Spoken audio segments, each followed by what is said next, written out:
Assalamu alaikum шейх. Мен келинчегимди биринчи жолу жактырып көргөнүмдө кудум Аллах Таала андан башка сулуу жаратпагандай сезилген эле.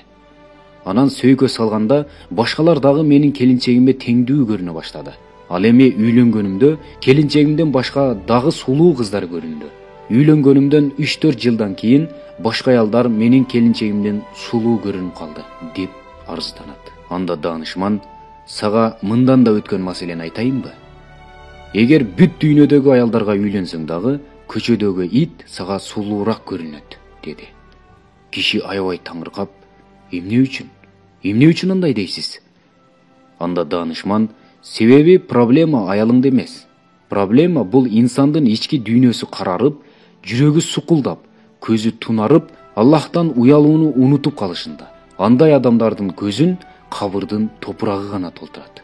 Билесиңби, сенин көйгөйүң көзүңдү Алла Таала арам кылган нерседен тыйбаганыңда. Каалайсыңбы, аялың эң жакшы аял, эң сулуу аял болушун? Анда ал киши, ооба шейх, мен каалайм аны. Анда данышман, көзүңдү арам караштан тыйгын.